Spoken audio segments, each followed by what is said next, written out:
Hi hello नमस्कार। आज आईने बनवले होते आलू आणि पत्ताकोबीचे पराठे, पण याची रेसिपी मी शूट नाही करू शकली कारण आई इकडे पराठे बनवत होत्या आणि तिकडे मी मंदिराची डीप क्लिनिंग करायला घेतली होती। आता माझं मंदिर छान घासून वगैरे झालं होतं, पण देव घासायचे होते। आई बोलल्या आधी नाश्ता करून घे, तोपर्यंत मी तुला देव घासून देते। आणि आईने इकडे मस्त माझ्यासाठी चीज टाकून पराठे बनवले होते आणि खरंच खायला खूप छान झाले होते। तुम्हाला जर याची रेसिपी हवी असली ना तर कमेंट करा, मी नेक्स्ट टाइम रेसिपी पक्की शेअर करणार।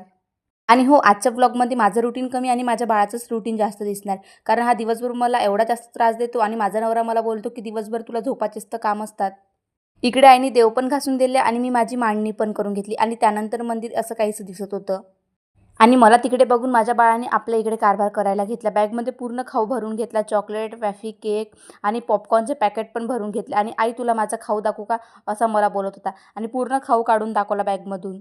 आणि आता आम्ही चॉकलेटचे रॅपर काढायला शिकलो, त्यामुळे आता आम्ही चॉकलेट खायसाठी कोणाची परमिशन घेत नाही। स्वतःच्याच हाताने काढतो आणि स्वतःच्याच हाताने खायला पण घेतो। आणि ही ऑरेंज वॅफी माझ्या बाळासोबत माझी पण खूप जास्त फेवरेट आहे, म्हणून त्यावर मी पण थोडासा ताव मारून घेतला आणि नाश्ता पोटभर झाला होता। पण आईने इकडे मोड बनवली होती आज जेवणामध्ये, त्यामुळे मी नाश्ता म्हणून ते पण खाऊन घेतली। आणि घरामध्ये एवढा जास्त सन्नाटा का बरं हे चेक करायला मी अंदर आली आणि माझं वादळ डायरेक्ट फ्रीजमध्येच जाऊन लपत होतं। आणि थोड्या वेळ जर लवकर नसती आली तर त्यामधलं पूर्ण सामान काढलं असतं आणि फ्रीजमध्ये जाऊनच बसलं असतं। आणि मी त्याला विचारलं की तू फ्रीजपाशी काय करत होता? मला बोलतो की आई थंडा थंडा लागते। आणि नंतर मी थोडं रागवलं तर असं पटकन आम्ही आईचा गुस्सा पण मेल्ट करून दिला आणि सॉरी म्हणून घेतलं।